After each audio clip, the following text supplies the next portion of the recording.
Good morning, everybody. Welcome to a series of engagement events intended for students who will be attending Sai University.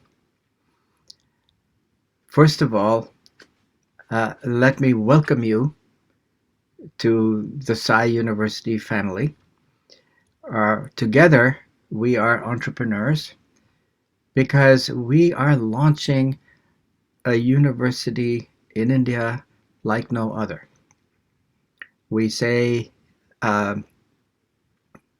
it's based on the Harvard model. The reason for that is because it allows you to combine subjects and disciplines based on what your interests are. If I will just contrast the MIT model with the Harvard model,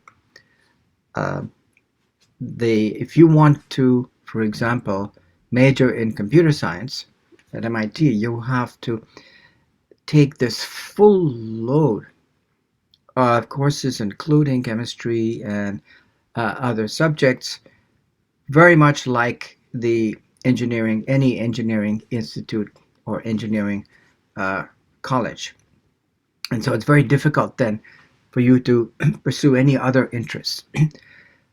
But just 2 kilometers away at Harvard, you can major in computer science, but you can also combine that with music or with some other subject. You could combine that with economics, because computer science and data science are now languages, and they can be applied to anything, right? Any subject or discipline provides data. And that means that you can better understand that, whether it's economics, whether it's music, whether it's even history or even literature. Those methods from computer science and data science are now being deployed to look at all of these texts. In the case of literature, the ancient text, the literary text, to look at patterns. It's one way of analyzing it.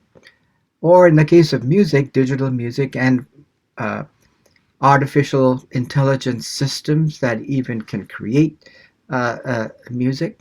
Or in the case of economics, as you know, Professor Swaminathan here at Professor of Economics and Dean of Social Science at Sai University does work in public health. Public health is going to involve a lot of data. So that model allows you to really follow your passions, even if they don't align neatly with what traditional systems provide. I have great confidence that at SciU we will quickly emerge as a leader in India in this model. And certainly the reason I returned from the US to India was because I think right now the country in the world that has the most talent among youth and has the best opportunity and has a democracy as well to support their freedoms is India. And we are building a university in India that will be on par with any of the Ivy League institutions. Of course, we're starting. It'll take some time to build, but the quality and the character of it will start right away. This is a session on what a discipline is and what it means to be interdisciplinary.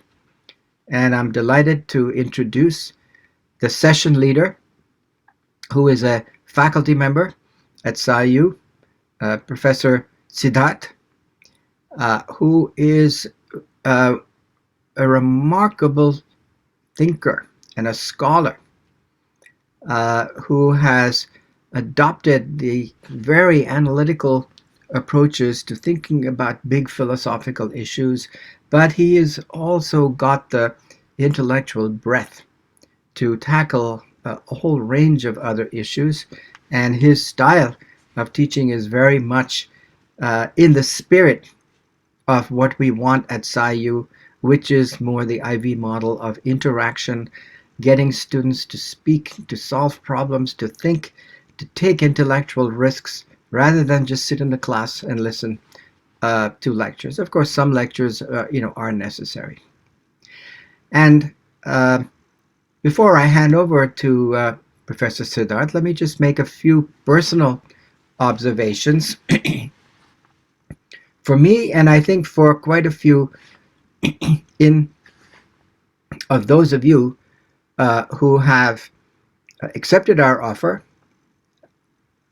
this is a very personal thing, because I know for many of you, whether you're in the School of Computing and Data Science or the School of Arts and Sciences, it will be one integrated ecosystem where you can get the best of mixing and matching things. Obviously, the students in arts and sciences and the students in computing and data science will have your own requirements of your own majors. That's necessary. By being interdisciplinary, we're not giving up specialization. All we're doing is saying that at the undergraduate level, the specialization has to be built on a broad platform, a broad base. Why do I say it's personal? Because certainly for me, I had so many interests. I wanted to taste and savor and sample before I decided, what I wanted to do. You can always specialize further at the postgraduate level. Uh, but the undergraduate level, those 3 or 4 years, you will never get in the rest of your life. It's really important for you to express yourself, find where your passions are, and push the faculty and the deans to say, can I do this, and can I do this as well?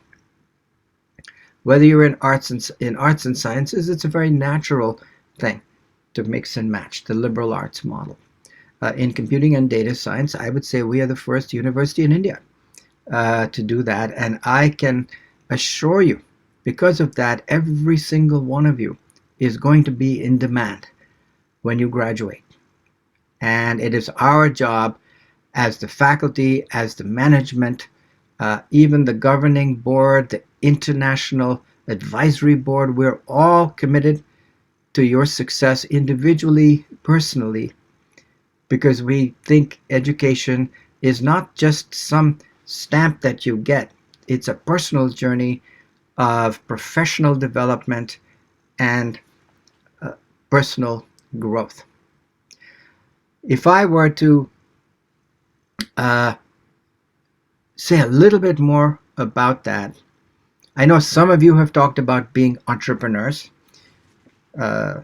Entrepreneurs, it could be tech entrepreneurs, could be social entrepreneurs, could be change makers, could be leaders in environmental change, could be leaders in social change, could be people who are interested in the arts and literature and so on.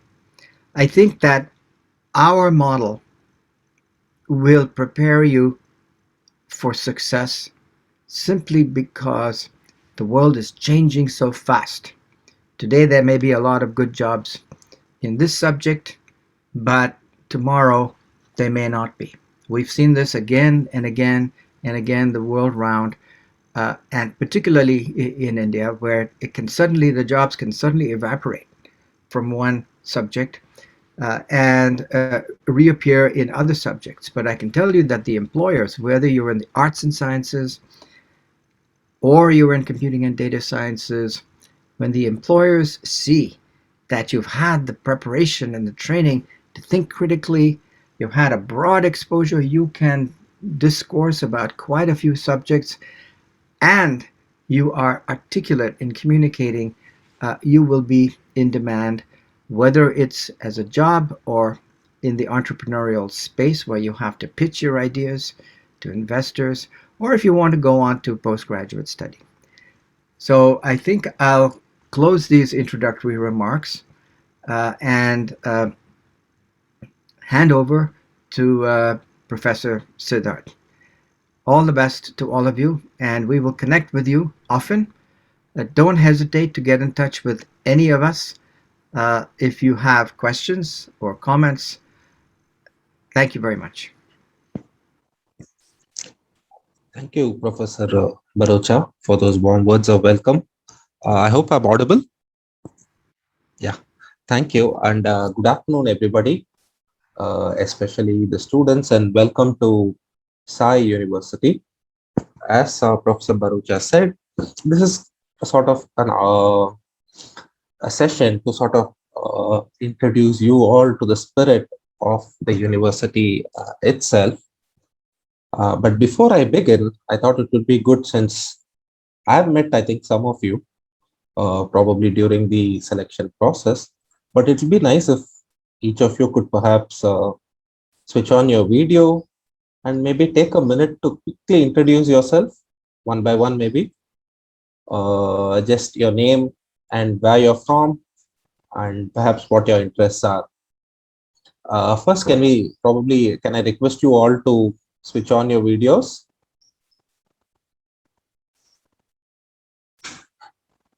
Go on. Okay, I see a few of you switching on. The others as well.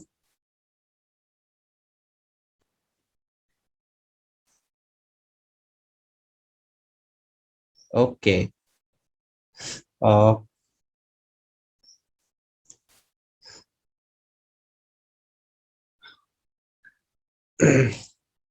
Thank you. Can we maybe have a round of introductions from the students? I mean, you're all going to be batchmates and cohort mates, so perhaps it'll be nice to know each of you. Maybe quickly your name and where you're from. Okay, I'll probably call out people as I see them. Rishita Mathur, you want to maybe start? Hello, sir. Hello, yeah. I'm Rishita Mathur and I'm from New Delhi. Okay. Um, And what are your interests? Maybe you're part of the CDS or the Arts and Sciences program here? I've applied for the Computing and Data Computing, Sciences okay. school. I'm interested in artificial intelligence and cybersecurity. Okay, welcome, Rishita. Thank you, sir. Anyone else wants to go next? Quickly, maybe an introduction in a few seconds before we get started. Hello, sir. Hello, Dakshita. Hello, everyone. My name is Dakshija and I'm from Mysuru. I have applied to the School of Arts and Sciences, and I am passionate about literature, psychology, and I love reading. So I can't wait to meet you guys. Okay. Welcome, Dakshija. Thank you, sir. Anyone else? Come on. You don't have to feel shy. Hi, Yeah. Go on, Shripriya. I'm Shripriya. I'm from Chennai and I'm interested in cognitive neuroscience, psychology, and biological sciences. And I've applied for arts and sciences at Sai University. Okay. Welcome, Shripriya. Thank you. Hi, sir. My name is Varanagam. I'm from Madurai, Tamil Nadu. I have applied for computing and data science. I love to play football and I am a orator. Tamil orator. That's very nice, Varanagam. Welcome. Anyone else? Maybe. Hello. Yes. Hello. Hi. I'm Ananya. I'm from Chennai. Hmm. I've applied for the Arts and Sciences course, and I'm interested in biology and botany in specific. Oh, thank you, Ananya. You're welcome. Hello everyone, I'm Kaushik. I'm from Chennai. I applied for computing and data science. I am interested in sketching, cubing, which is solving Rubik's cubes, as well as programming. Yeah, thank you. Thank you, and welcome, Kaushik. Anyone else? I see a few others. Hi, everyone. Yeah, go on, Jugal. I'm Jugal. I'm from Chennai, and I'm interested in artificial intelligence and machine learning. And I also like training. Okay. Thank you, Jugal. I think Mahalakshmi wanted to go. Hi, I'm Mahalakshmi. I'm from Chennai, Kollur actually, and I'm interested in literature, and I applied for the Arts and Science College. Okay. Thank you, Mahalakshmi. Anyone else? I see quite a few others. Lakshmi Sahiti.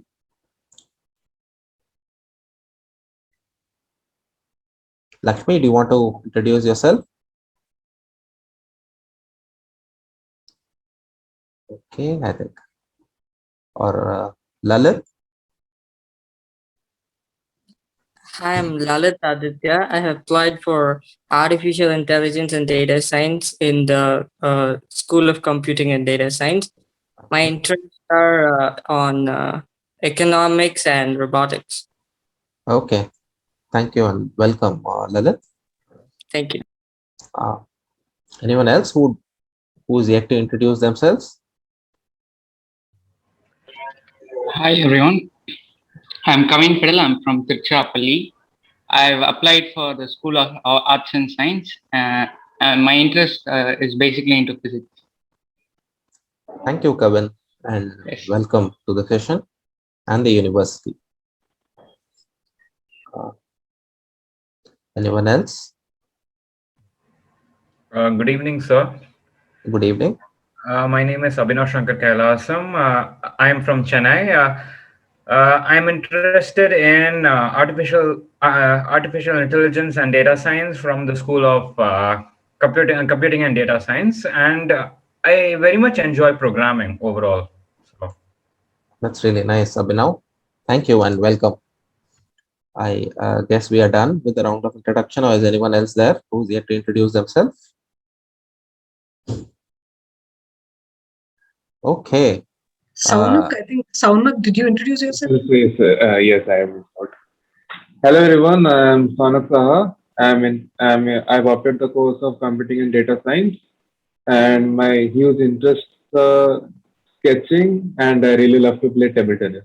Okay. Thank you. Where are you from, Saunak? Sir, I am from Vizag. Vizag, okay. Thank you and welcome, Saunak. I also see Vidwat's mother, but I think Vidwat is not there. Okay, that's sorry, Siddharth. Yes, Vidwat had to take a trip to the temple with his. No, that's all right. I just think so. That's fine. Yeah, I probably he can join in one of the other sessions as well. Thank you and welcome everybody. Just introduce myself again in case you missed. Professor Jamshed said, I am Siddharth. I'm an assistant professor in philosophy here at Sai University. And today I want to be talking about a topic or an idea that is both something quite common, I mean, something you've all encountered, as well as something that is sort of central to the vision at Sai University itself. It is about this idea of academic disciplines. And what is this new idea? Perhaps it's new to some of you, the idea of interdisciplinarity. I'm sure you've all come across academic disciplines, and you've all had academic subjects right from class 1. I mean, maybe the subjects have all changed over time, but our learning and our knowledge that we've all been gaining has been structured around these concepts of disciplines or subjects, right?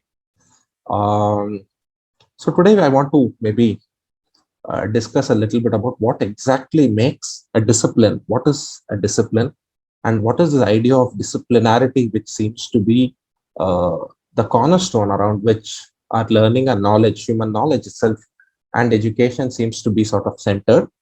And why do we need this relatively newer idea of interdisciplinarity?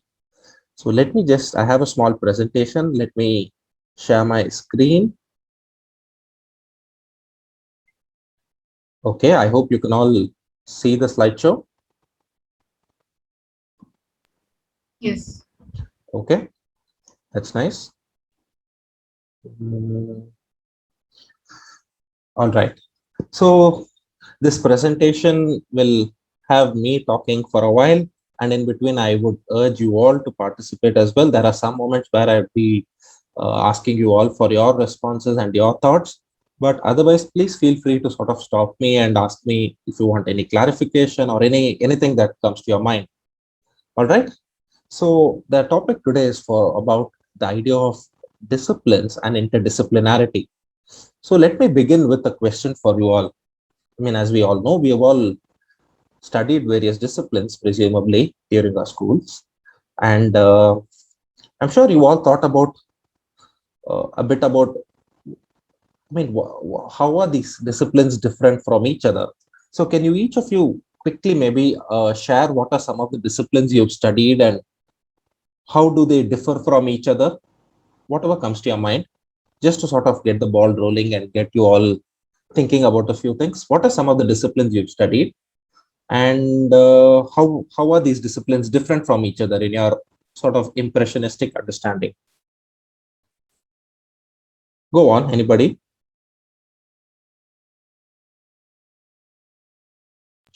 For one, there's social discipline, and it means discipline towards society and. Okay. Who's this? Sorry, Just Mahalakshmi. Mahalakshmi. Okay. Yes, Mahalakshmi says there are social disciplines, right? Yes. Okay. And then I assume perhaps you mean the social sciences? I was talking about doing services to the society. Okay, social service in some sense. Okay. So social service as an academic discipline. Okay, and what are some of the other disciplines that you've studied? Academic discipline. Like? Can you give me some examples? Studying regularly for one. No, okay. Here by disciplines, of course, there is the discipline of our own life. I mean, having a particular routine and things. But we also studied academic discipline in the sense that, okay, there is this discipline of humanities, there is the discipline of the sciences, right? Yes. Those kind of disciplines I'm asking about in terms of what are some of the disciplines that you have studied?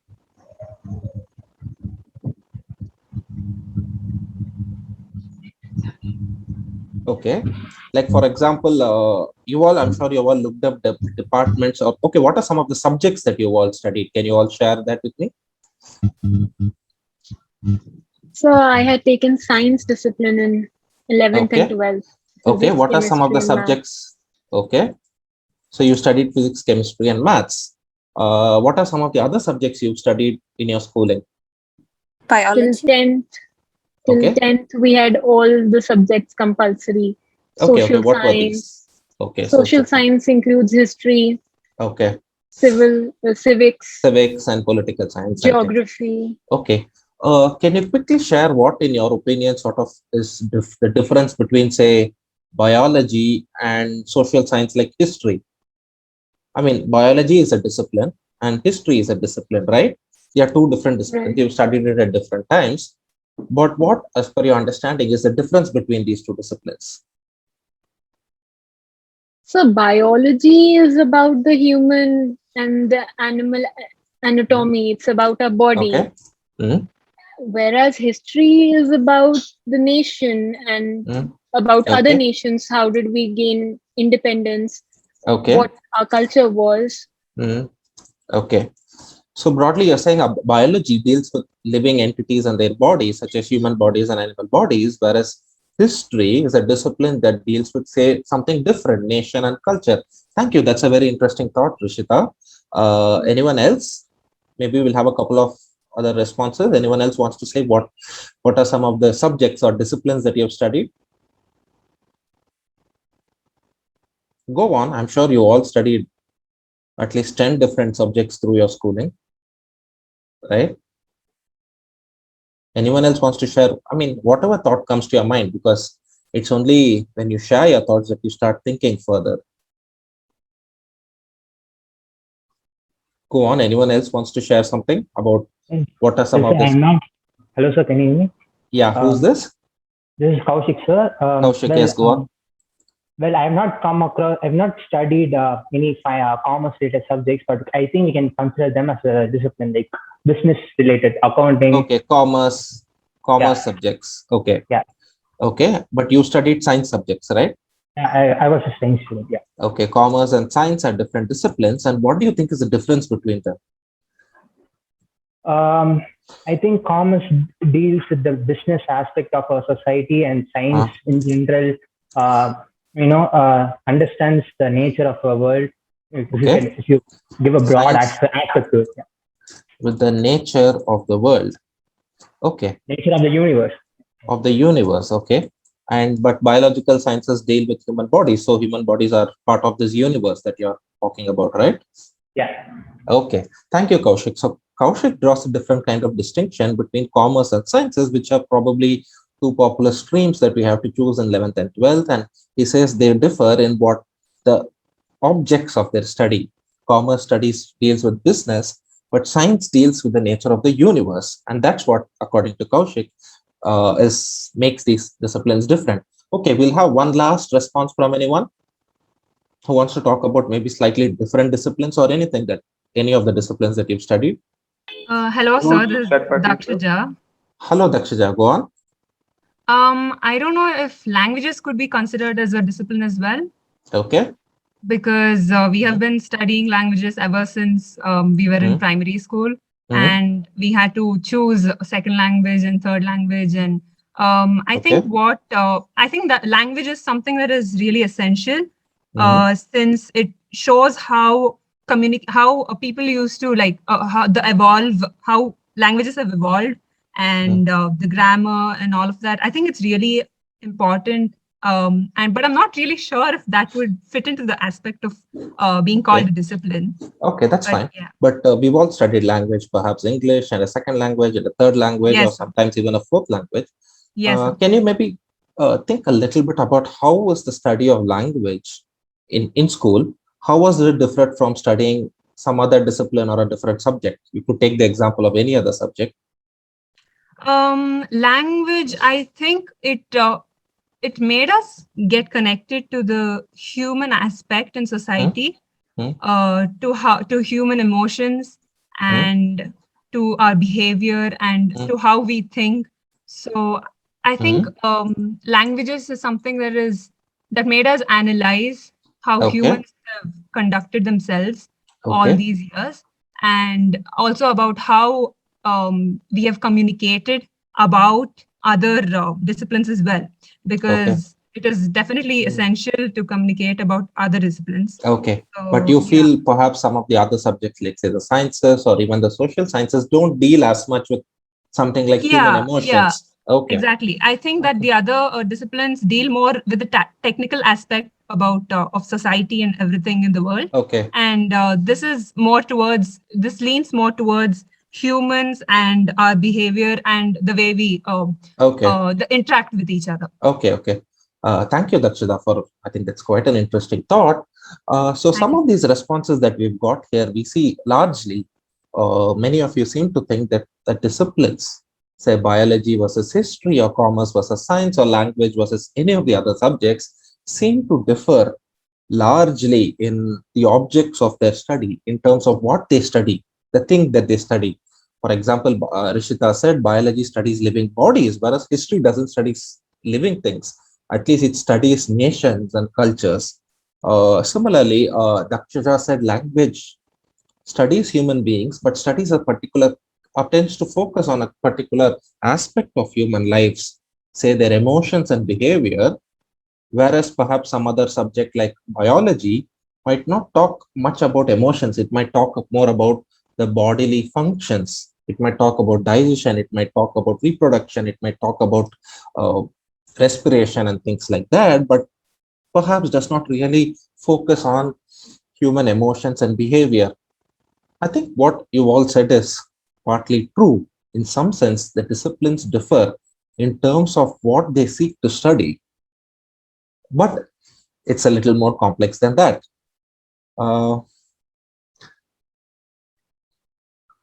At this juncture, I'd like to sort of introduce two slightly heavy terms, ontology and epistemology. I don't know if any of you come across these terms. No. Okay. I mean, they are fairly technical in some sense. They are terms in the theory of knowledge. So a good way to understand disciplines is, of course, they differ in what the object of their study, but in some sense, many of them seek to study the same objects. For example, when you when you draw the distinction, say, between biology and history, both biology and history deal with living beings. For example, human beings, right? Biology studies human beings and the same way, history also studies human beings and their actions, but perhaps at a different scale, right? It talks about groups of human beings, but at times it talks about individual human beings as well. It talks about a particular ruler, it talks about a particular politician, it talks about a particular prominent personality, a historical figure, right? So in some sense, it is not completely true that they talk about different objects. In some sense, biology and history both talk about human beings, but it is different aspects of the human reality that both of them talk about, right? So while talking about the same human being or the same kinds of human beings, they carve out different sort of domains of human life or human life itself, which they want to talk about. And this carving out of their domains, they do by creating certain concepts. And in some sense, the word ontology is sort of a technical term to define these concepts or the kind of entities they carve out from the reality and which they seek to study. For example, biology identifies certain processes and calls them biological processes, right? And then says there is this biological process digestion, there is this biological process respiration, and so on. And then it says biology is the study of these processes. This is a rough sort of a definition. On the other hand, history, it studies the same human beings, but it does not carve out these processes such as digestion and respiration. Rather, it says, I want to understand how did this human being act in such and such political environment, right? Perhaps this ruler invaded this country and there was this war fought, or there was this political action of, say, Quit India movement and things like that. So it says, I'm going to study human beings and their actions, but not in terms of biological processes, but I'm creating a different kind of category called, say, there was this political entities called nations, or there were these political entities called kingdoms, and they are using these concepts. So in some sense, each discipline creates its ontology, or it creates its concepts which it uses to describe the world. And then they say that this discipline or history or biology or physics is the study of the world using these concepts, and that is how they also sort of delineate which aspect of the world that they are going to study. So the first sort of distinction between different disciplines is in terms of the concepts they use to carve world into different sort of entities and then study those entities. And the second aspect in which disciplines differ is how do they gain knowledge about these aspects of reality that they carve out. For example, biology says there are these processes, biological processes. Their ontology consists of biological processes, and then they say we are going to know more about these processes using certain methods to gain knowledge. For example, a biologist might say, I'm going to conduct some experiments in the lab, or field biologists might say, I'm going to go out into the wild and perhaps study animals and how they behave and things, and how that affects their biological processes. I'm just giving broad examples. On the other hand, a historian might say, I gain knowledge not by going out to the field, because of course a historian cannot travel back in time, nor can a historian conduct experiments in a lab, right? So historian says, my methods of gaining knowledge are different. I might go and study historical records in an archive or a library, or a historian might rely on archaeological evidence, or historians might study books that were written hundreds of years ago to understand what were happening in those particular times. So in some sense, the two disciplines also differ in terms of the method they use to gain knowledge or to make certain claims.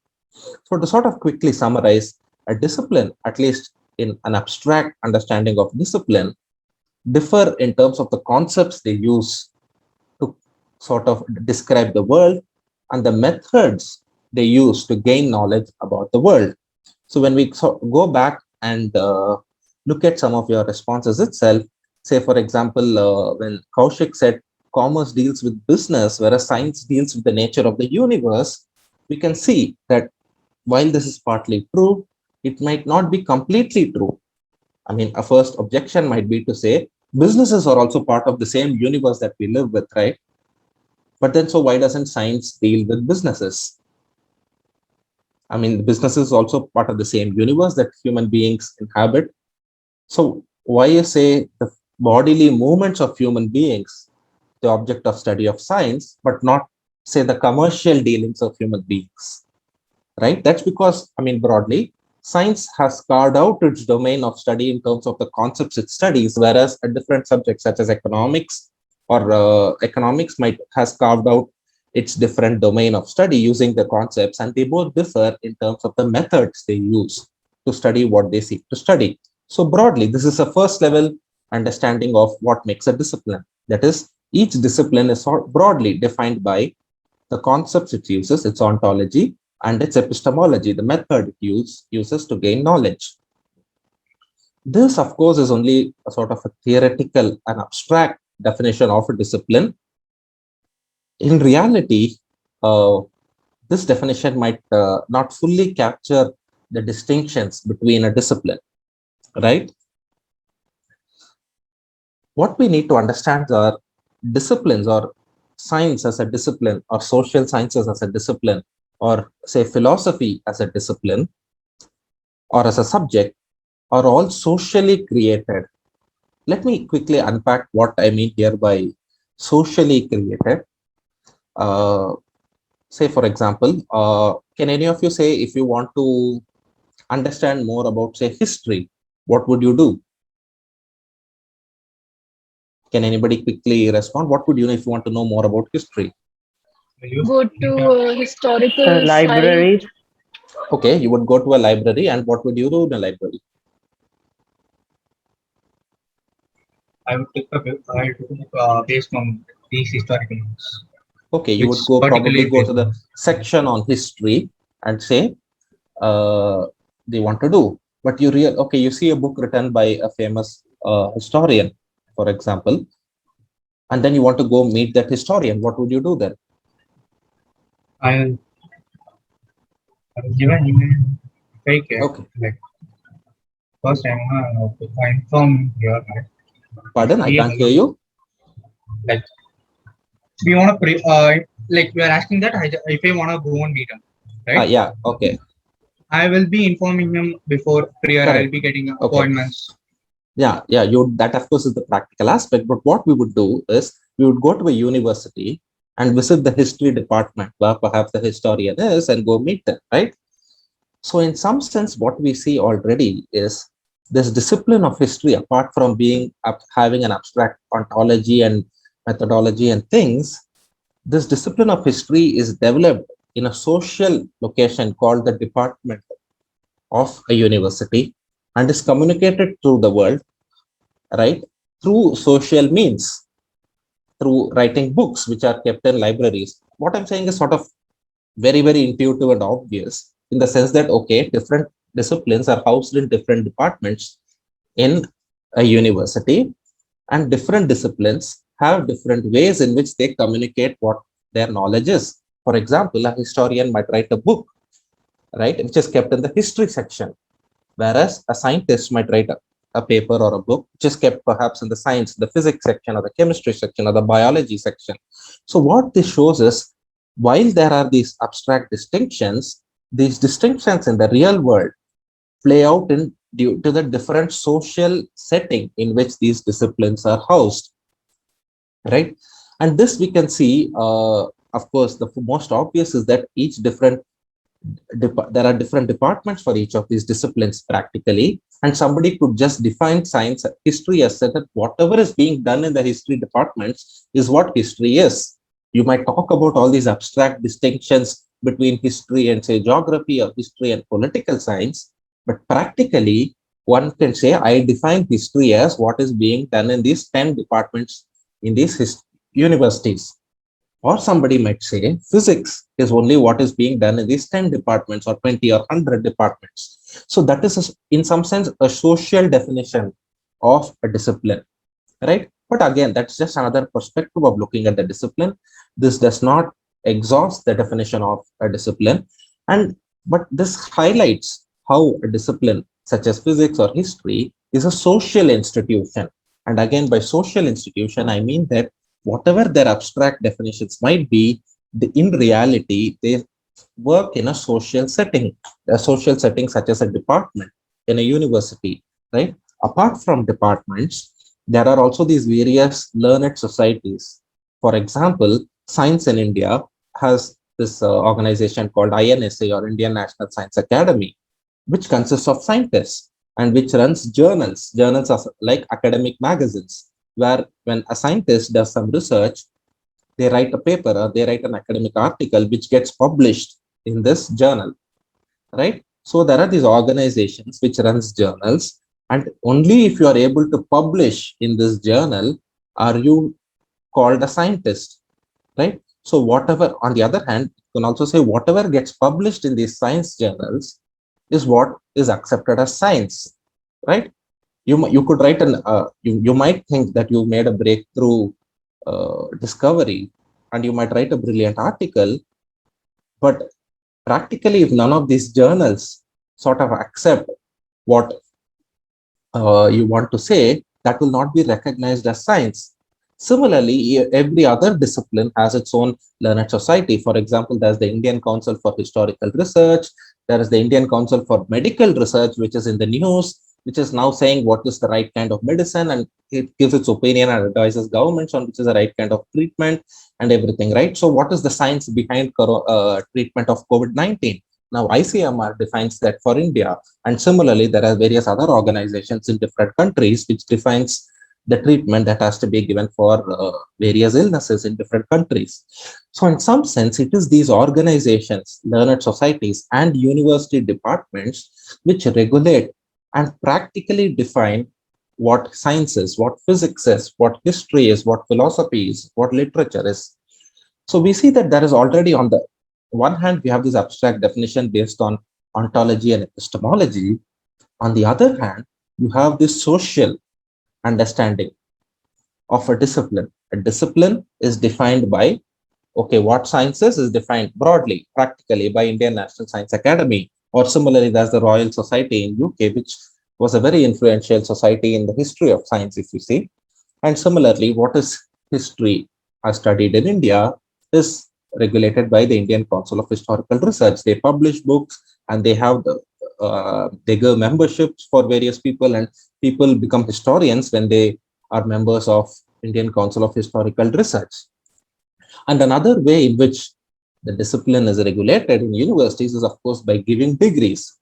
Now, if you want to learn science, what do? You go and study BSc in a university. So whatever you learn in a BSc in a university then becomes scientific knowledge, right? So this is the social structure that defines what a discipline is. So we can see that there are two different sort of ways of looking at disciplines itself. One is in the abstract, and one is understanding the social structure of what a discipline is. And broadly, these are some of the disciplines. I mean, these are again broad classifications of natural sciences, which consists of physics, chemistry, and biology, and social sciences, which consists of economics, sociology, anthropology, political science, psychology, and humanities, which consists of art, literature, philosophy, and history. Again, there are some disagreements, and some might say psychology is part of humanities or even sciences, or again, we don't know where to place mathematics because it sort of traverses and is used across various disciplines, and some might say it's part of the natural sciences and things like that. Now, at this juncture, are there any questions or anything, any thoughts that you would like to share? I had a doubt. Yeah, go on, Sona. So, what exactly is anthropology about? I mean, Okay. Anthropology, broadly defined, is the study of human beings. And it's not just study of human bodies or things like that. It is part of study of human culture. It's a study of human societies. And again, it varies country to country. For example, in India, anthropology is largely understood as social anthropology. That is how do human societies form? What is human culture? For example, in India, then it goes on to study what are various communities in India, various tribes in India, or how do various, for example, there is urban anthropology, which studies how do human beings settle in the form of cities and things like that. Which is what is slightly different is perhaps in the US, a discipline like anthropology might also include something like primatology, right? The study of primates, which are primates are, like different kinds of monkeys and things like that. And their society is also sometimes part of anthropology. And similarly, the study of historical settlements of human beings, and say there were other, say there was this Neanderthal man and things like that. Though all those also comes under the study of anthropology in the US. So this discipline, again, this is a good example to show how a discipline itself is defined very differently in different countries because of the way that discipline has developed and because of these organizations such as ICHR or ICMR, which regulate what the discipline itself is. But broadly, to answer your question, anthropology is the study of human being and human societies. Thank you, sir. So basically, in US, it's basically more broader idea of anthropology. You can't say broader. In some sense, there are some topics which are focused more on, which are included in anthropology, which are not so much focused on in India. And the situation might be different in Europe and other countries. That was just one example that I took. Okay, thank you. But broadly, anthropology is considered the study of human society and how have humans lived and human culture and things like that. Any other thoughts or questions that any of you might have? I'm sure you all have something.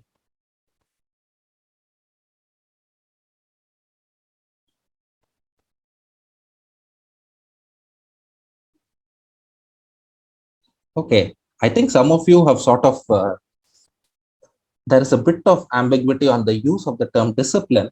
I think the most common way in which we have all understood discipline is, okay, these are the rules that you have to follow, punctuality, manners, and things like that. Right? I'm, of course, using it in a slightly different sense here, discipline to mean academic disciplines. But if you actually see, there is a lot of similarity between the two usages. What we normally think of discipline in our everyday life is following these rules and norms of good conduct, waking up early in the morning, being polite and things like that. In some sense, what they try to do in academic disciplines is also not very different. Each discipline is trying to bring in certain rules in which people think and gain knowledge, right? So it is disciplining your mind to gain knowledge in a particular way. So academic disciplines is also a kind of this other kind of discipline. So yeah, so when in our everyday life, when we say he's a very disciplined boy, we mean to say that he follows certain rules and norms. And similarly, when you say he's from the academic discipline of, say, economics, what we mean to say is that they gain knowledge in a particular disciplined sort of a way. And that particular way is what we describe as economics. So if you see that, the terminology itself, that's how it emerged. Okay. Before I proceed, any quick questions or any thoughts that people want to share? Feel free. Any question that you have or any thoughts or anything you disagree with what I said or what from your experience is different. Anything at all? Okay, let's then move on.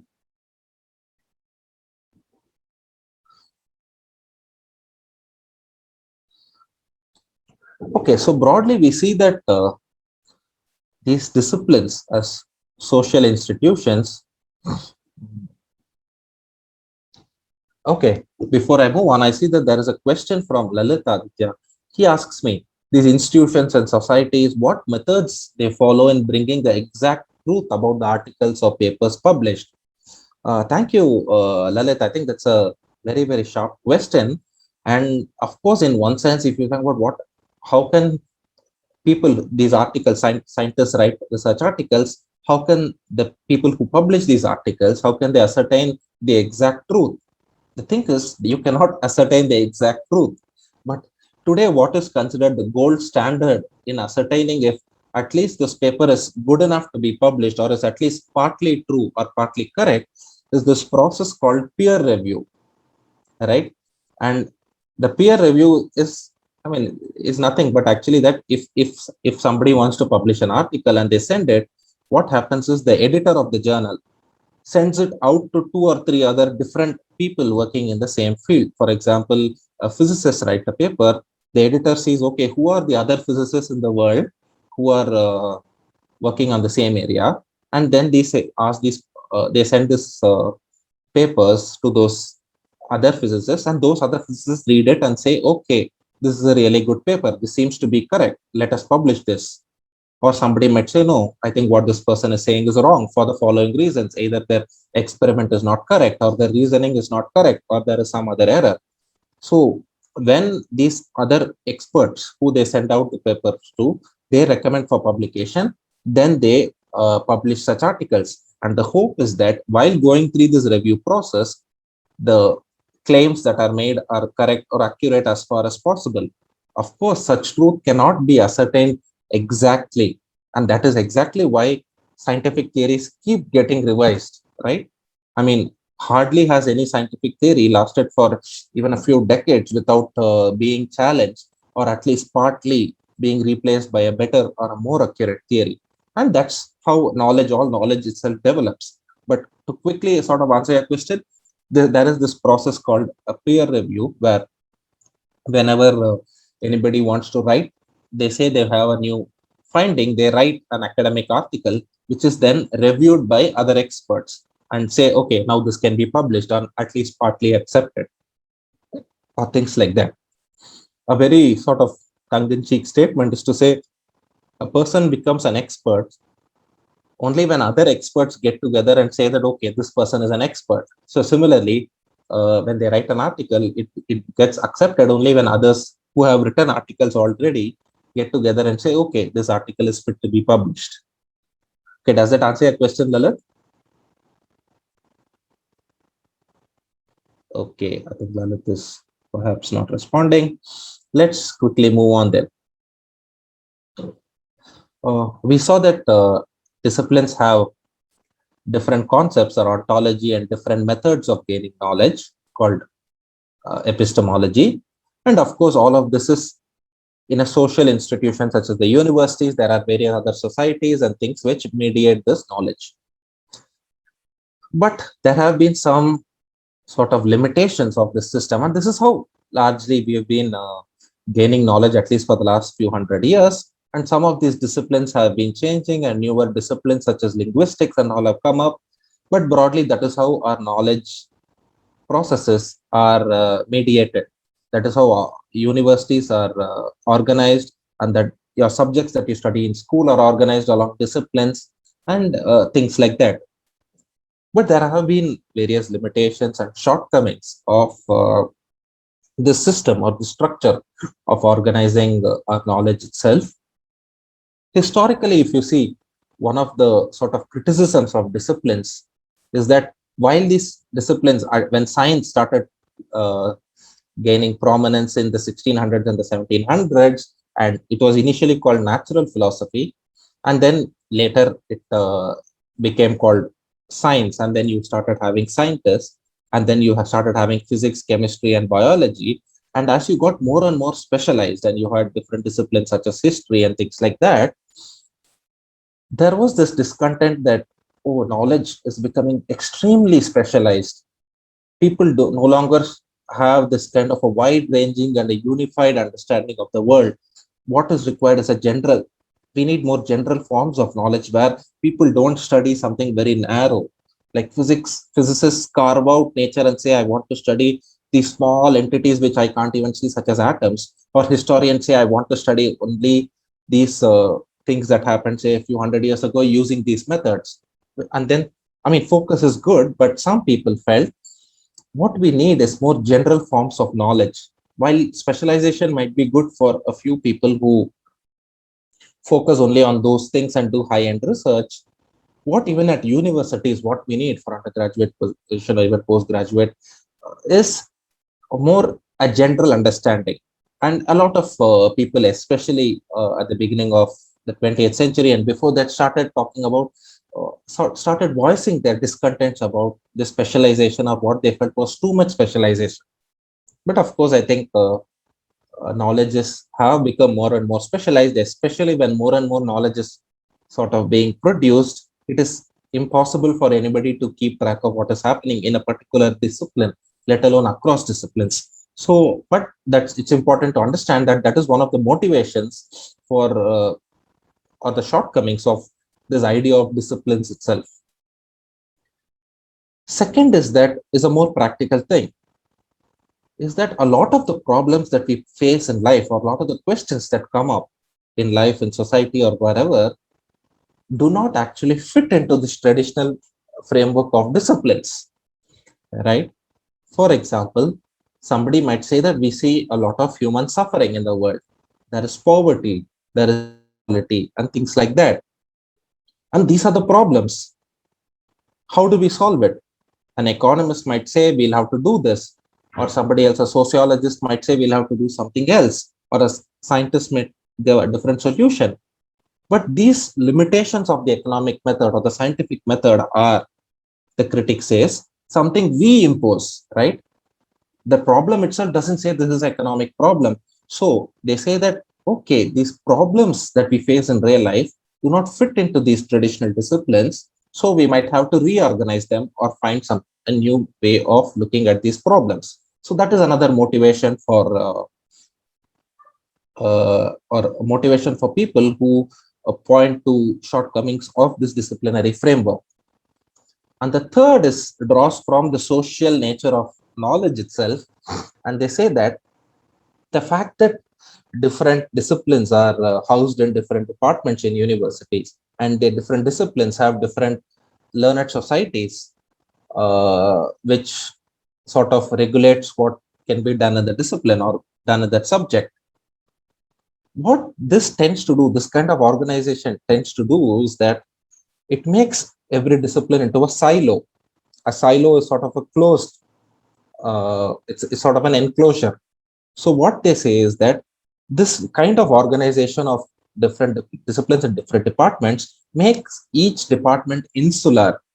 There is no dialogue between these departments. And over time, some sociologists of science have argued that each department or each discipline develops its own culture, develops its own values, and develops its own language or technical terms that it uses, that they almost start resembling a tribe. So there are the tribes of physicists, there are the tribes of sociologists, there are the tribes of philosophers, there are the tribes of historians. And then these tribes, the fact that they are in different silos and they are not talking to each other, makes them very, in some sense, closed. And there is just rivalry between these tribes and things like that. So in some sense, they say this, the disciplinary nature, when the organization of knowledge into disciplines and then into departments and things like that, leads to a certain kind of tribalism, which is of course not good for knowledge, because when we want to understand the world, we just want to understand what is happening as best as we can. And if there are these different silos which are going to look at the world only in a very limited way, that's perhaps not the best way to go about, or so say the critics of disciplinarity. Have any of you sort of come across any news where prominent persons from a scientist is sort of criticizing a social scientist, or a social scientist is criticizing a scientist or philosopher, or things like that? Have any of you come across any such prominent news items? Okay, no, but I'm sure some of you have heard of Stephen Hawking, the physicist. Yeah, go on. Valli Nayagan, you want to say something? No, that's fine. You can all speak out. You need not send messages. I mean, you can send messages on the chat Yes, box sir. as well. Yes. Who was that? That's Kaushik. Yes, sir. Yeah. Okay. Have you all heard of Stephen Hawking? Can anybody tell me who he is or what is he famous for? He was famous for his theory on black holes. Okay. Who is this? Is that Jugal. Jugal? Yes, Okay, sir. Jugal. Stephen Hawking was a physicist. He was known for he'd worked on black holes and things like that, largely astrophysics and cosmology. He has written some famous popular science books. Which talks about cutting edge theories in physics meant for a popular audience. Have any of you read his books, or can any of you name a famous book of his? It's known as A Brief History of Time. Okay, thank you. Who is that? Kevin Fiddle. Kevin. Okay, have you read the book, Kevin? I remember you mentioning that you were interested in Yes, physics, right? I'm reading it. Okay, that's fine. So, of course, Stephen Hawking is one of the most famous physicists that we've had in the last 50 years and things like that. And he's, of course, a brilliant physicist. But I don't know. I mean, perhaps it's not very popular news, but in the last few years, sometimes he, in some public forum, proclaimed that the discipline of philosophy is dead. And I'm sure you've all heard of Neil deGrasse Tyson. He's also a famous physicist who's also sort of a science popularizer and comes in documentaries and things. And he also was in the news for dismissing the discipline of philosophy as useless. So what do we see here? In some sense, it is this sort of exemplifies partly the tribalism that disciplinarity might lead to. There are these people, physicists, who are brilliant physicists and have done path-breaking work in their disciplines, but they want to say, okay, this other discipline or the other way of understanding the world is perhaps not so useful. And some people have sort of felt that this is a result of the tribalism that disciplinary, having different departments and each department developing its own culture or each discipline developing its own culture. And there are these various, in some sense, a turf war between disciplines, between which is the best way to understand the world and things like that, which leads to this kind of rivalry and sort of a tribal attitude, or that, so the critics say. And through the 1980s and 90s, there was this whole debate that was happening between scientists on the one hand and others who were studying science. For example, there were sociologists who were studying science, or there was philosophers who were studying science. So scientists themselves, for example, study nature broadly, right? But there are these other disciplines which study science.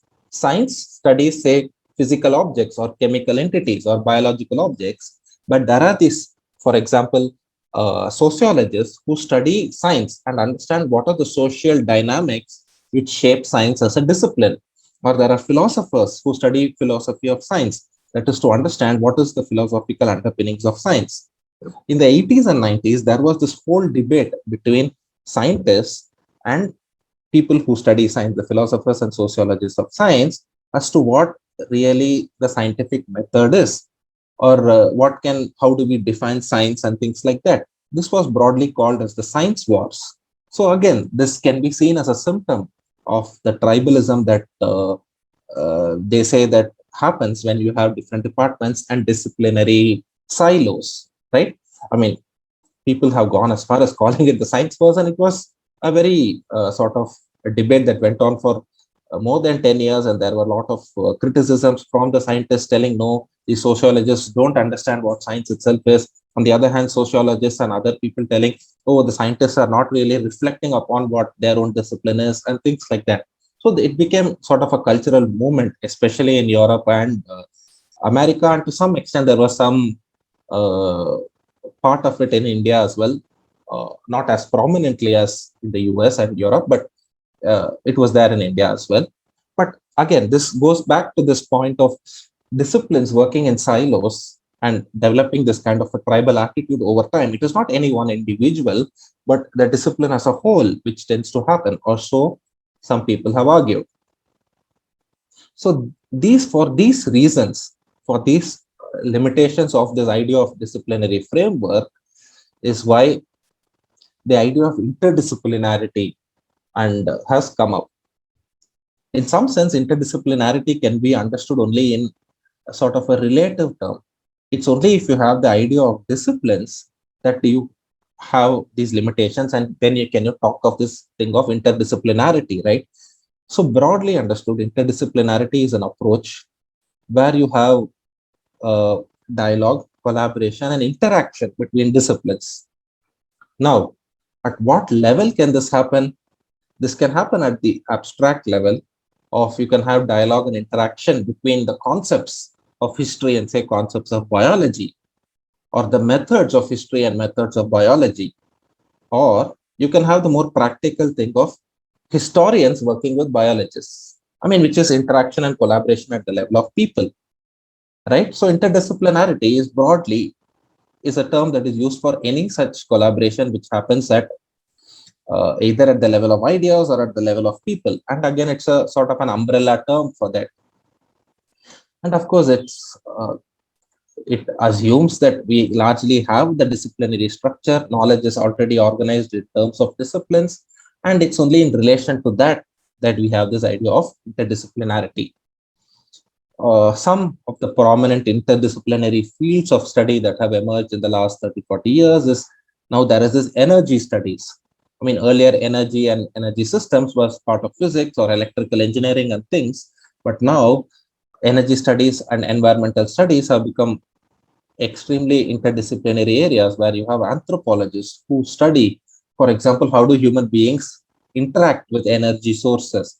And of course, there are these engineers who have to talk about fuels and things like that. But there are also economists who study about, okay, what is the economics of having these energy sources, distributing these energy sources?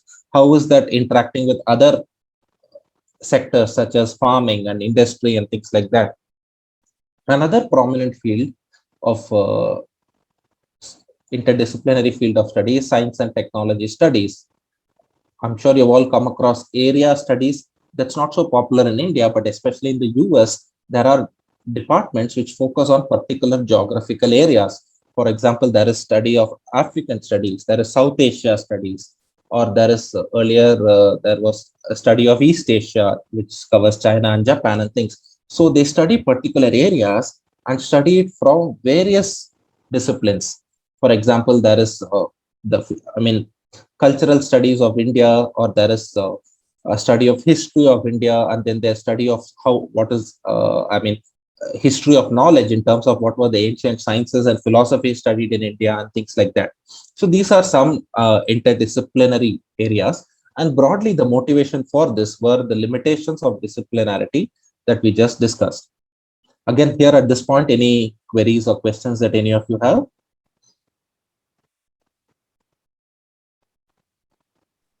Sir, even in high school, we have different sections for different disciplines. Like you have the humanities section, you have the commerce section, and you have the science section.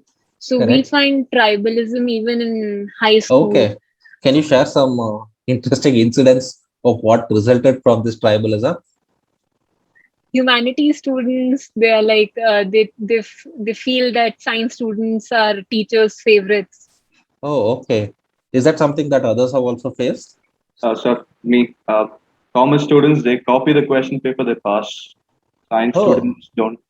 Oh, who's that? That's me, Jugal. Jugal. Oh, okay, yes. Okay.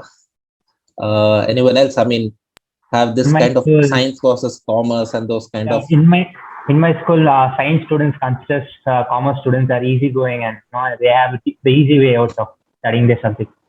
Oh, okay. See, we already see that tribalism in some sense begins even at the level of school.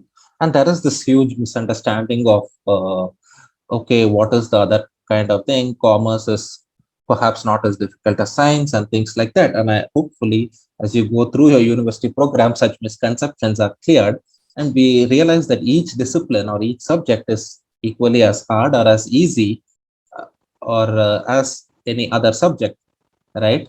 And what you also hopefully will understand is the social, I mean, all these disciplines are developed in a particular social setting, right?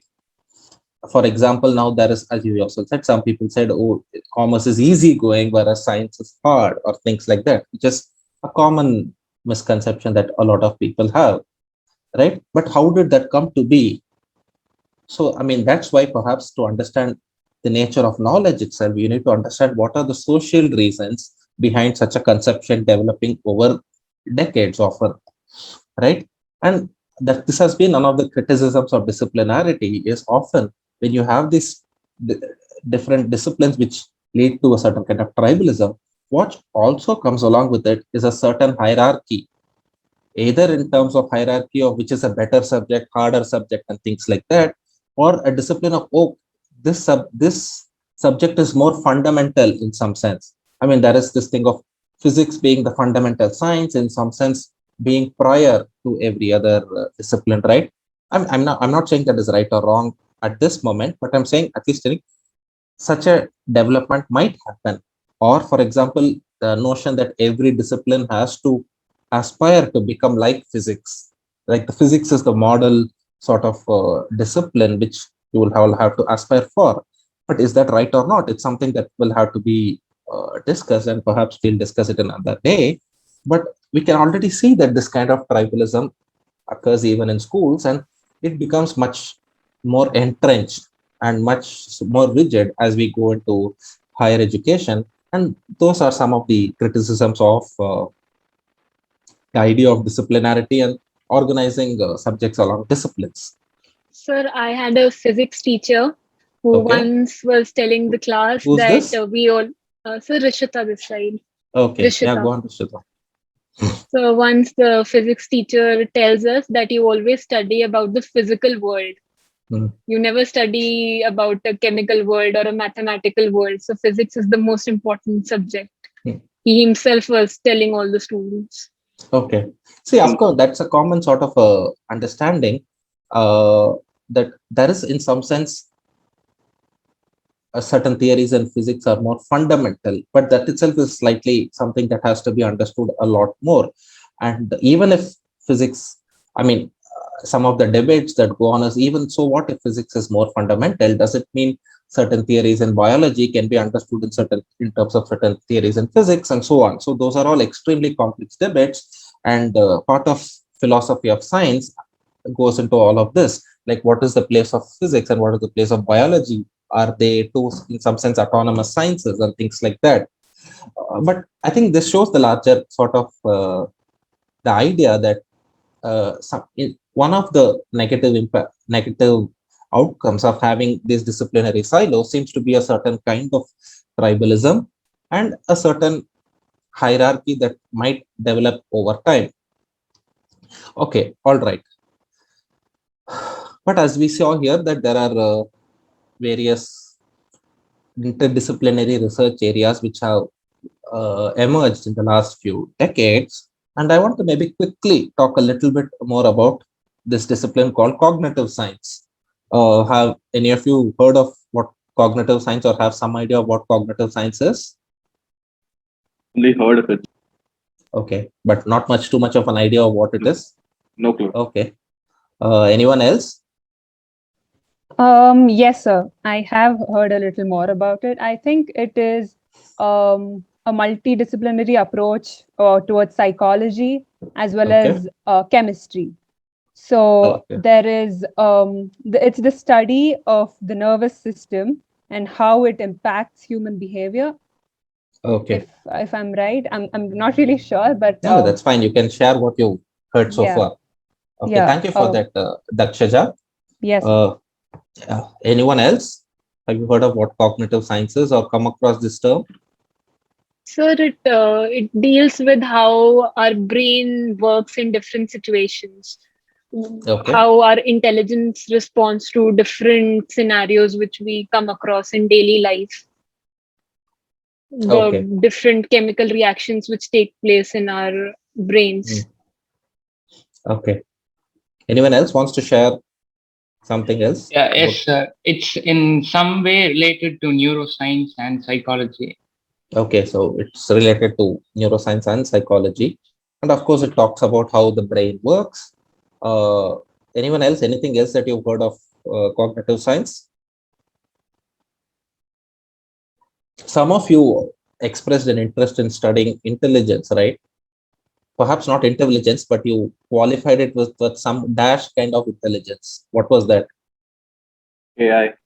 Sir, it was artificial intelligence. Artificial intelligence. Okay. AI. Anyone else? I think quite a few, especially the CDS students mentioned they were interested in artificial intelligence, right? So, I mean, cognitive science is also, in some sense, a study of intelligence, perhaps, but the kind of intelligence that we at least think that is more sort of apparent to us, the kind of intelligence that we ourselves have, human intelligence and animal intelligence.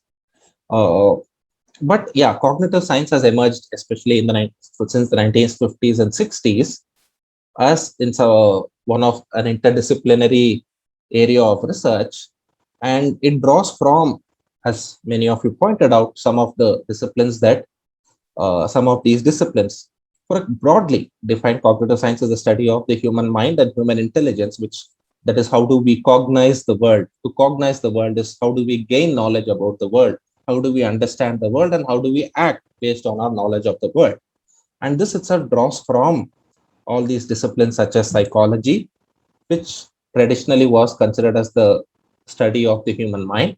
But again, psychology, especially in the beginning of the 20th centuries, in the early decades of the 1900s, took a particular kind of method.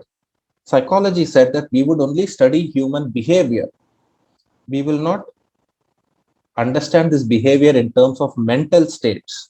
Rather, we will study the behavior and using that behavior, understand how the human being is going to behave further. I'm just simplifying it, but that was a particular method that psychology followed. So cognitive science drew from that. It also importantly drew from computer science and this particular sub-discipline of computer science called artificial intelligence.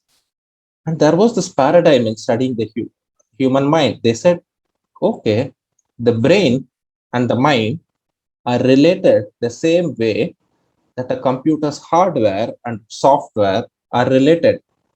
For example, they would say we have all these mental processes where, okay, I'm thinking that 1 + 1 is 2 or 5 + 7 is 12 and things like that. All these mental processes are the result of my brain, which is the hardware, running on some kind of software. So what we really need to do to understand the mind is to understand broadly the program on which our brain operates and on which our mental operations occur, right? So again, neuroscience, which studies the brain itself and the structure of the brain and the various processes, and the discipline of anthropology also informs cognitive sciences. So for example, a lot of one important understanding of the mind is that how we think is dependent on various social factors, the culture in which we have been brought up, the culture in which we have been taught how to understand the world. So how do we understand the social nature of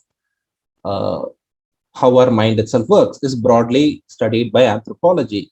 And there was this discipline called linguistics, which studies the development of human languages, which again informs cognitive science. And above all, there is the discipline of philosophy itself, which asks very fundamental questions about what is the mind itself, how do we represent the world, how do we perceive the world, and things like what is the relation of the mind and the brain, and things like that. So in the 50s and 60s, this interdisciplinary area of cognitive science developed as in some sense a confluence of these various disciplines: psychology, neuroscience, artificial intelligence, linguistics, philosophy, and anthropology. And it is one of the more thriving interdisciplinary areas of research. And now, while I don't know if there are many places in India which offer an undergrad program in cognitive science,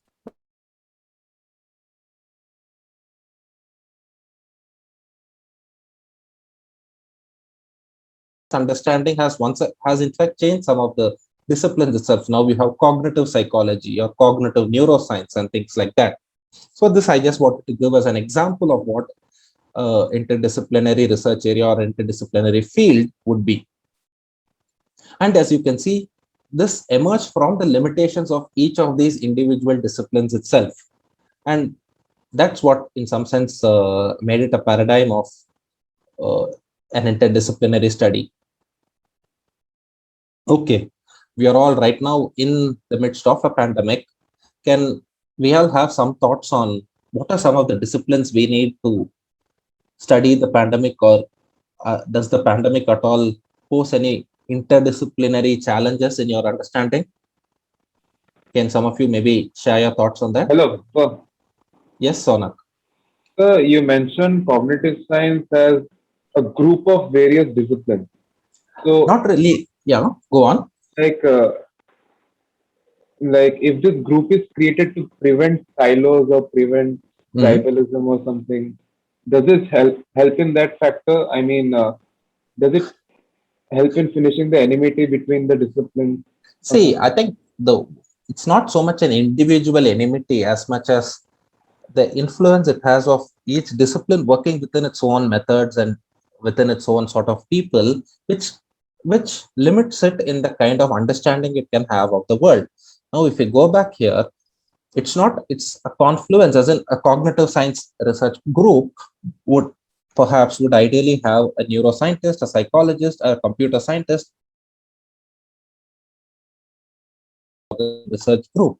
So in some sense, while these departments are all there, a cognitive science research group might be found using these different people, or they might all come together to train students in all these disciplines, so that at an individual level, they might get an interdisciplinary understanding of the problem at hand. The problem being, how does the human mind work? Or together, they might work on interdisciplinary research. To some extent, this goes towards ending the tribalism, because, of course, people from different disciplines or the different academic tribes are coming together to work on a common problem, right? So at least in some sense, it's a development towards ending this tribalism. Yes, Does that answer your question, Sonak? Thank you, sir. Thank you. Yeah. So yeah, let's just have just to get some idea of what do you think are some of the major challenges the pandemic is right now part of all our lives. So what do you think are some of the major challenges that are posed by the pandemic, and do you think these challenges can be addressed by a particular discipline, or do you think there could be an interdisciplinary base? Can you just all maybe quickly think and share your thoughts on this?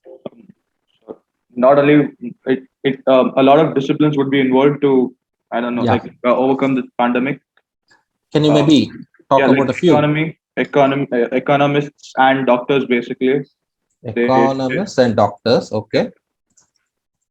But do you think the economists and doctors can sort of work separately towards, okay, the doctors can take care of one part, or the economists can take care of another challenge posed by the pandemic? Or do you think there are ways in which both the economists and doctors have to work together? Probably. Can you just think of something? Yeah, like suppose for people who can't afford healthcare, economists need to create some sort of plan or a scheme that give them the required facilities and the required attention, while I don't know, somehow cutting costs overall using something. Or, I don't know. Okay, that's a very, very interesting point. And it's not just during the pandemic. For example, affordable healthcare or healthcare for all is, of course, a problem for economists, but it is something which researchers in the medical field will also have to work along with economists to see, okay, can we build low-cost medical equipments, because some of these medical equipments cost a lot and things like that. So that is one problem. How do we create low-cost, perhaps, and equally good medical equipments which can feed into a healthcare for all sort of a problem? Thank you for the Jugal. Anyone else? Sir. Yeah, go on, Rishita. Sir, I feel in addition to economists and medical doctors, the government's role is government plays a vital role. How the government is making these facilities available to the masses. Correct. The civil service comes into play. So assume you're now part of the government, and you need to ask experts' advice, right? I mean, these experts are all now parts of disciplines in various universities or whichever organizations. So which disciplines do you think or which disciplines or departments would you be focusing at, or do you think there are problems which require people from different disciplines or different departments? Assume you're the part of the government now, and you will have to seek out these people to ask for their suggestions and their expert advice. One would be definitely the medical doctors. Of course. B, it would be the economists. Hmm. C would be the industrialists. Oh, okay. Like we have Poonawala, so his full name I can't recall his full name. And the business people. The business people. How are they going Okay. to manufacture the medicines? How are they going to help the financial aid? Next comes, how are these services going to reach at the rural level? The MCD comes into play. The police has been largely something like management, right? I mean, which involves operations management and logistics and things like that. And that is a sub-discipline on its own. You have different models of how do we manage inventory, how do we make sure things reach on time and things, which is part of management. Thank you for that, Rishita. Anyone else? What are some of the other disciplines I can think of at least? Yeah, go on, Kaushik. It's part of an interdisciplinary thing, health informatics. Yeah.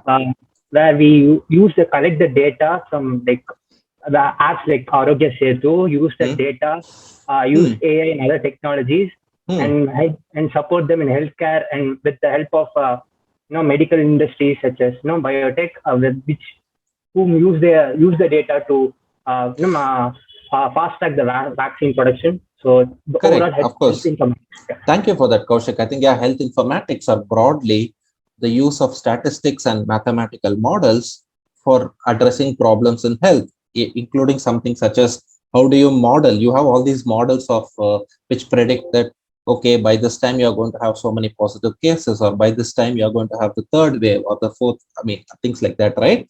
So those involves a collaboration between people who are very good at mathematical modeling, statisticians and computer engineers, and also people who understand epidemics. So there is this, I don't know if you've all heard of this field called epidemiology, which is again an interdisciplinary field of study, right? You have epidemiologists, which again have statisticians and medical doctors, economists, and also there is another sort of a very important part, which some of you have missed. Can any of you talk journalists? About? Of course, journalists and media, which is important in terms of how do you pass on information about the pandemic itself and about various things. And I think there is a lot of science journalists, especially when there is so much uncertainty about the vaccines and things. So those are again problems which scientists and science journalists who work together to sort of see how can the information be disseminated properly.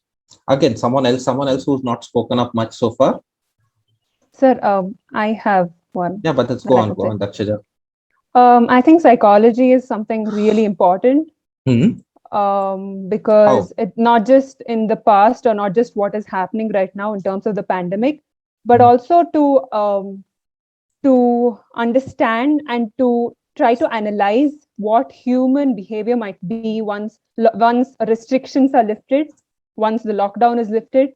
So I think psychology and economy, psychology in the government has to go hand in hand as well, because the government needs to understand how humans might start behaving according to the rules that are brought upon. And okay.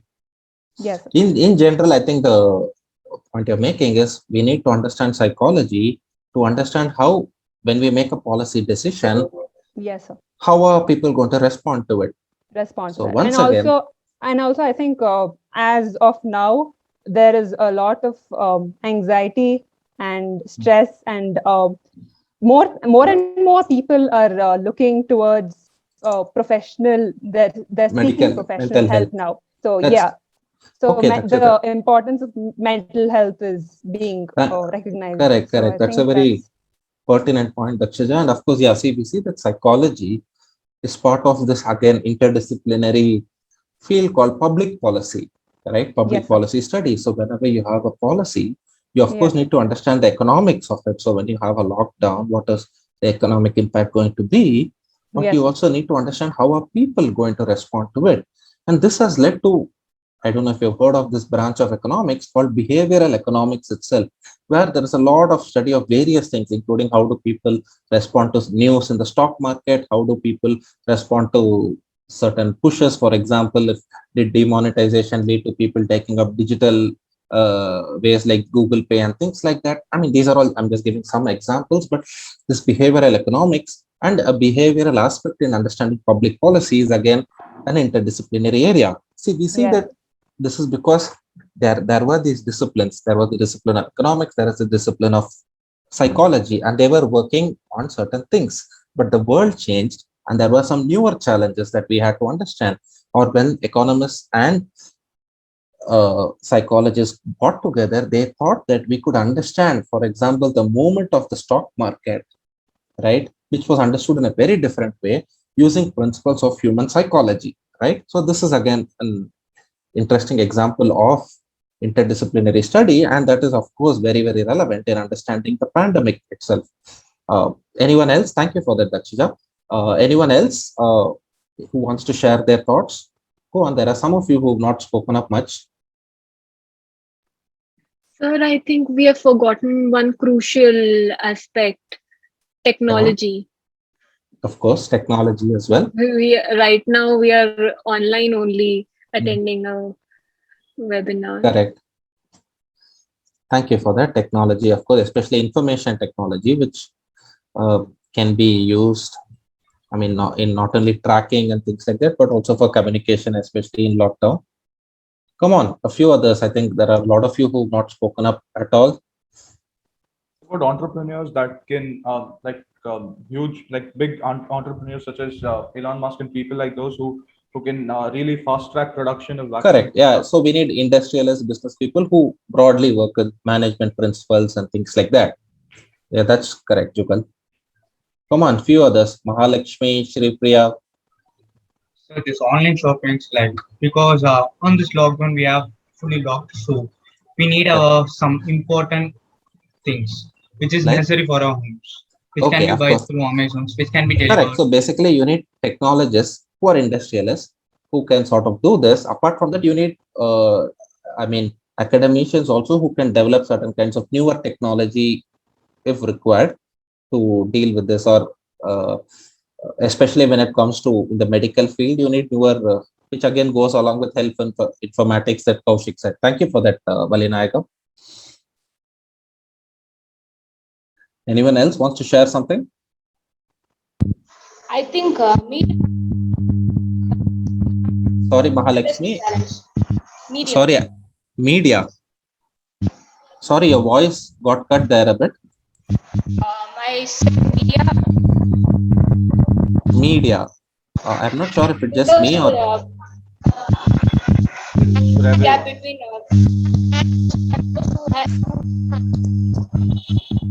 I don't know, Mahalakshmi. I think there seems to be some problem in your network, or is it just me? Are others able to hear her? Same problem, sir. Okay. Okay, that's fine. I think she was talking about the media. Anybody else? Kavin, you want to share something? Yeah, on the same page as media. So how to tackle vaccine skepticism, where people are hesitating to take vaccines. Okay, there are thank you. many. That's a very interesting point. So vaccine skepticism, which again requires us to understand certain psychology and certain social aspects as well, because often the reason why people are hesitant to vaccines, it's of course there is one issue of the supply of vaccine, and there is the logistic issue of making sure vaccines reach every corner and reaches whoever wants to take the vaccine. But there is also the issue of some people being hesitant for various reasons, for social, psychological reasons, right? So we need to understand that as well. So I think this discussion was very interesting and quite useful in bringing out the various sort of ways in which a problem such as the pandemic, which of course is the major issue right in front of us, requires not only different disciplines to work independently, but also in some cases to work together, right? And that's in some sense, you have medical doctors who are working and taking care of people. You have people who are developing the vaccine. while they do that independently, they also need to come together with economists to understand how can this vaccine production be scaled up, and to work with people who understand the logistics of vaccine distribution and things like that. So this is of course just one problem, but if you look at it, a lot of the problems that we face as society in various fields or walks of life require this kind of an interdisciplinary approach. And before I end, I just wanted to quickly, I'm sure you've all heard of different terms like interdisciplinary, multidisciplinarity, transdisciplinarity, and things like that. And often these terms are used interchangeably, and there might be often overlap between them. And I don't want to get too much into what is the difference between interdisciplinarity and multidisciplinarity, or interdisciplinarity and transdisciplinarity, and things like that. But often the spirit, there is this a nice quote from a writer and a cultural critic, Roland Barthes, who was a French writer, who has this to say about interdisciplinarity. For him, maybe you can all take a minute to read this.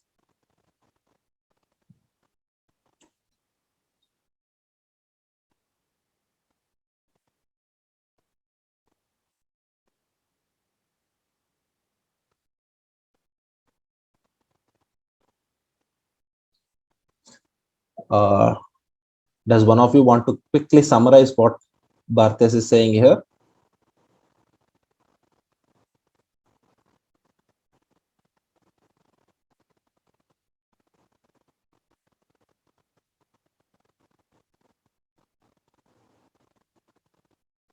Have you all read it?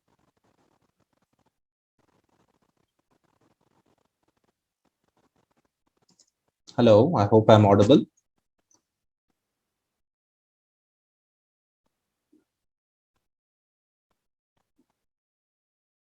Can one of you maybe quickly share what you understand, what is Barthes trying to say here? So I feel he's trying to put forward his point that it is interdisciplinarity is not just about studying different subjects. Like, one might feel that this is, he might be amazed to know that, okay, I can study I can play football, I can study physics, but it's about how you are making you're making it fruitful. It's not just for enjoyment or just for a satisfaction in mind. Okay, like, for example, we all will be thinking in the future that, okay, we have studied at an interdisciplinary university, but what we gain out of it is more important. That is the more important aspect, that what Correct. are you making, are you building out of it? Says that. Thanks for that, Rishita. Yeah, go on, Jugal. You want to say something? Sure. Basically, what I understood is between each discipline there are gaps, and those gaps needs to be the gaps that they need to be fulfilled, and that is where interdisciplinary comes in. Like, for example, biology and chemistry together, they're biochemistry, and basically like that. Okay. We'll hold on to that thought. Anyone else? Maybe quickly, anybody wants to share what you understand from this quote from Barthes? Okay, all right. So it is true that he's saying that it should be something useful and something productive. And of course, it goes beyond this individual subjects. But what he's saying, or the spirit of interdisciplinarity, is that it's not just that you take a problem and then there's an economist who's studying it, there is a historian who's studying it, or there's a scientist who's studying it. Rather, this effort of interdisciplinary study has to be more than the sum of its parts. So it's not just an economic perspective, it's not just a historical perspective, but together you create a new language. That's what he said, new object and a new language, neither of which has a place in the field of sciences, that were brought together, that were brought peacefully together. So in some sense, there is something new that comes, not just as a sum of what each of these disciplines have to say, but by being part of each of these disciplines, there is something more than the sum of the parts that emerges. And this is, of course, not easy to achieve at all. And this is a work in progress, but this is sort of the spirit that guides the interdisciplinary approach itself, and hence in as part of an interdisciplinary approach. So it is hoped that when you study, say, literature with science, you don't just understand what literature is and what sciences are, but in studying them together, you can form a new concept, a new way to understand the world by putting them together, not separately, and to have true understanding of the world, but to sort of understand the world in a new way as a result, drawing from both, say, literature and science. And that's broadly the spirit of interdisciplinarity itself. That's all I wanted to say, but we have some time, maybe a few other questions or thoughts or anything that any of you want to share. So the government, what does that fall into? See, the government is not really, I mean, there are departments which talk about, I mean, teach governance and things like that. But again, those are all interdisciplinary, multidisciplinary departments, right? I mean, departments where they teach governance. You, of course, need to understand economics, you need to study history, you need to study sociology, you need to know about science and technology to understand how science and technology policy and things like that. So if you look at these big departments which train people for governance, or even something simpler like public policy, they take this multidisciplinary or an interdisciplinary approach. Anyone else? Any thoughts? Anything that you said that you, even if it's something you disagree with, or you have some critical question to ask? So previously you said a few minutes earlier, you said that there's a hierarchy between the disciplines in schools and colleges, and even in society because of the tribalism. So I think that a major factor for that is economy and how people perceive the current situation when it comes to important things such as the job market. Because I think most people, especially in rural areas, and this people and students from weak and poor economic backgrounds, I think they would lean more towards something that is actually that they think is in demand. And for example, the STEM fields. Everybody keeps talking about how STEM is like the main subject, and I have seen a lot of people consider that to be the only thing, and they consider that we can live without anything else. All we need is STEM to survive. So I think that there are a lot of factors for that, like I told you about that, about economy. And also, I think it's because of the lack of education and awareness, because most people don't know that this is something new. Like you said, interdisciplinary approach to problems, as well as any situation in life. I think it isn't something that most people know. Most people have heard only about the traditional ways of studying and applying that. So, yeah, I think that's a very pertinent point. Just to sort of clarify, the hierarchy itself, or the perceived hierarchy, may be there in certain situations or not. I mean, but it was an observation, like which from what some of you yourself shared, and I'm sure a lot of us have faced this, is that there seems to be this perceived hierarchy of disciplines. And again, there are various reasons for it. And some of these reasons, as you pointed out, are, okay, what are the job opportunities? How is the economy organized? What are the kind of opportunities that the economy offers? Say, for example, 40 years ago, computer scientists were probably not so much in demand, but that's not the case, say, 20 years ago, right? So these things change, and these are things depend on various economic factors and various social factors. And yeah, there are various explanations, but I think a lot of the points that you made are correct. I mean, it depends on the social factors which translate into job and opportunities, and there is a certain prestige associated with certain disciplines. Again, those have certain socio-historical factors, which is, of course, a larger issue. And again, these are very big questions that you've raised, and I'm sure we can discuss that through the years at Sai University itself, and I'm sure you will all get a better understanding itself of how is knowledge organized in society, what are the various factors that lead to people's choices, and what is the, say, connection between economy and culture and knowledge and things like that. So these are all really exciting questions, and I hope you're all as excited about it as I am. But again, maybe one last question before we close, because we are at 5 p.m. now. Anyone else?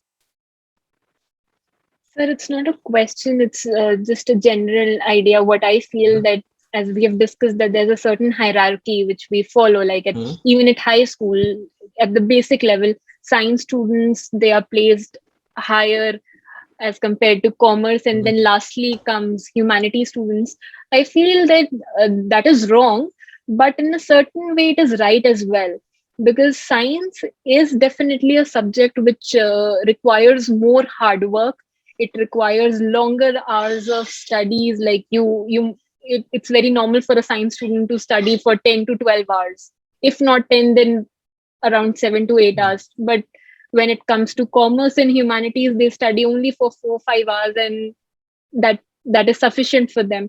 And I feel that a preference which is given to science and technology over other subjects like philosophy, political science, I feel that is somewhere right. That is my personal thinking. It's quite good that you sort of put forth this point. And again, I don't have a quick response to it, but I can see, a lot of people think like this, right? Okay, in schools, maybe science students have to put in a lot more effort than commerce, and hence science is harder than commerce or humanities or things like that. But there could be various other explanations as to why science students put in a lot more work, right? For example, you could ask, why are science students alone motivated and not the commerce students not expected to do it? That could be something as simple. For example, just an example is, it maybe has to do something with the examination system, right? Maybe you have harder exams. I'm just giving an example of things like that. And second, of course, science and technology is a very, very, very central part of our lives right now. But does it really translate into a higher position in the hierarchy? It's important, but as is so many other fields. And how does a discipline itself gain importance? Is it something inevitable? Is it something natural that the sciences have to be at the top of the hierarchy? I'm just pointing out to these questions. That could be. These are all much bigger debates in some sense. No, of course we can hold on to those thoughts. Because, go on. Maybe quickly you want to share that. When it comes to biology, for example, doctors, they have a large responsibility on their shoulders. There is no room for mistake.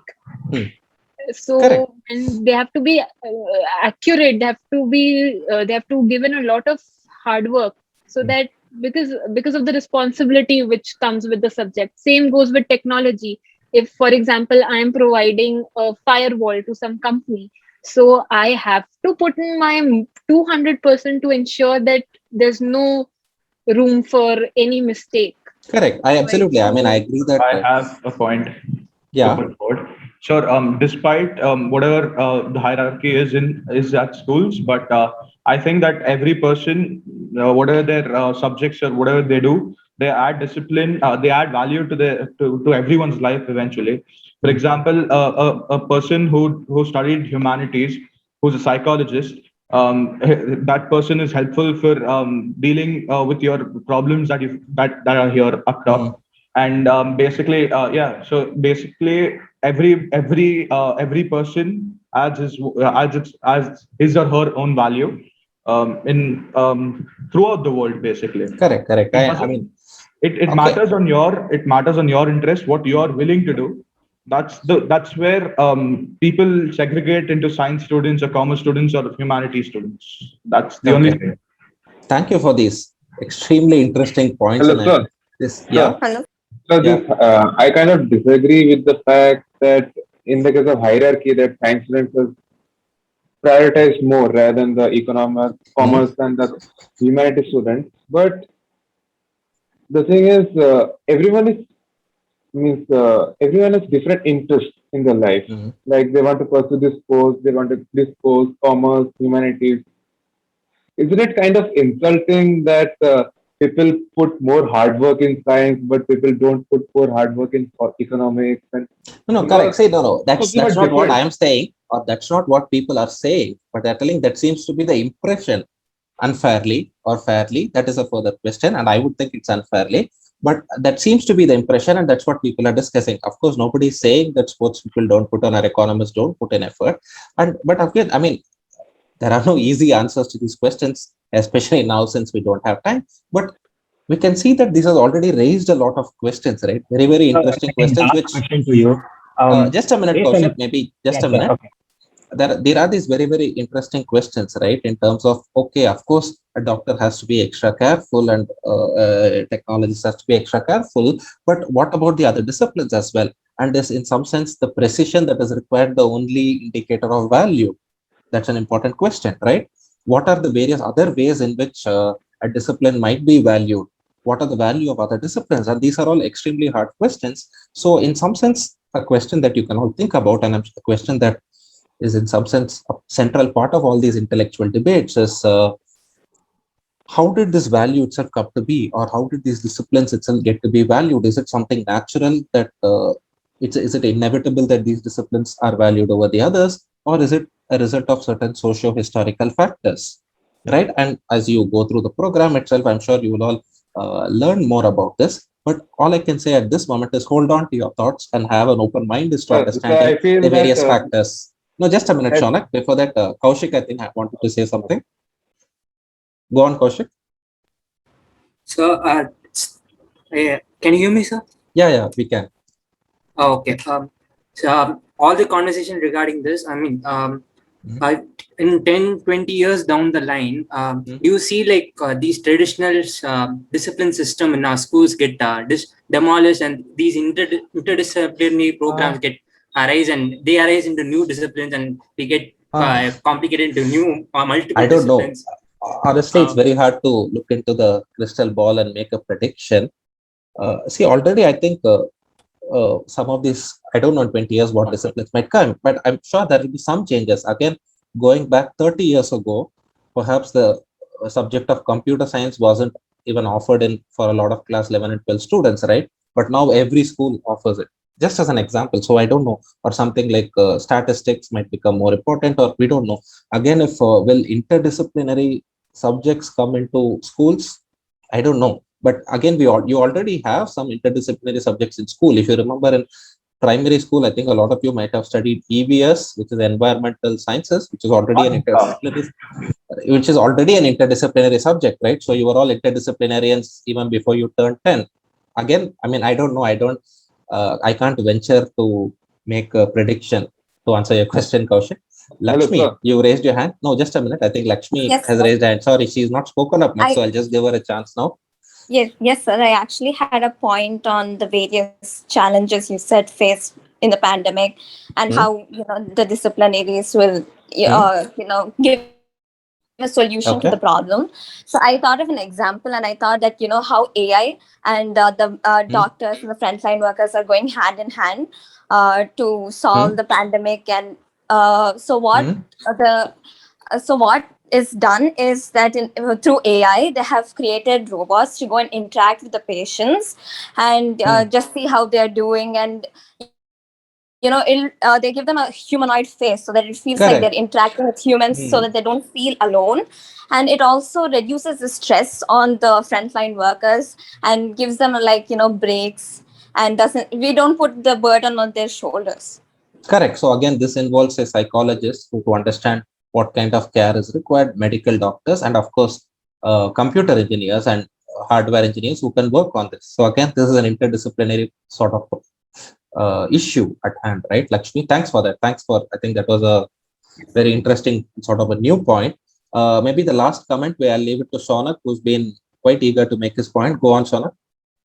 Sir, I just wanted to say that the debate about the hierarchy of or should I say status of the subjects or disciplines, it is like almost like never ending. Like it correct, of course, it's not and in some sense it's there. Like tens of hundreds of years. Correct. Yeah, it's been going on. And but the larger point is that sort of the motivation for interdisciplinarity or the argument for it comes from this, that when you have tribalism and when you have these groups who are discussing, one sort of symptom of this tribalism is this perceived hierarchy and things like that. Whereas the problems that we face don't come as disciplinary problems or problems in a hierarchy. So that's the larger point. But as you say, these debates are ongoing, and I'm sure through the program itself, as you go through the foundation courses and different these things, you will learn to reflect a lot more on what knowledge is, what various disciplines are, and what are the various factors that influence how disciplines are structured and perceived by the world. But thank you. I think we've passed the 1.5 hours, at least by 10 minutes. But thank you for an extremely interesting and engaging discussion. And I hope I made some sort of sense and you all got something from it. Great. I think there were a few who have not spoken up much, but I hope you will shed your inhibitions and we can hear a lot more from you. Sir, I had a doubt regarding the classes. When the classes are actually starting for us, those things, I think those are yet to be decided. I'm not the right person to sort of inform you on that. The admissions team, Riddhiman, Shweta, and Ms. Nandini would be able to tell you on that.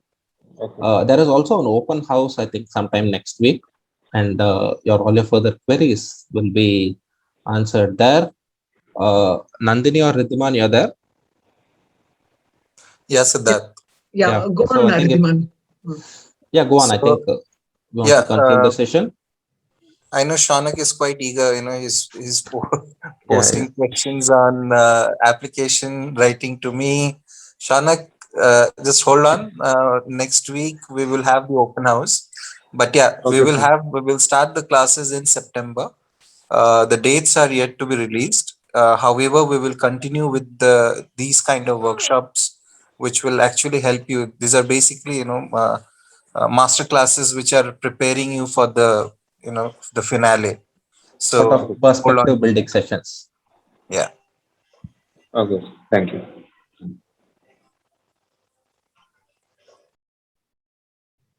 So, thank you, Siddharth, and also everyone here. And I've been, listening to all your views, and it's been pretty interesting. And like we said, we're going to have 1 or 2 every week. And we look forward to more, interesting interactive sessions and more participation from everyone. Please do stay in touch with us during this time. Thank you. Yeah, thank you, everyone.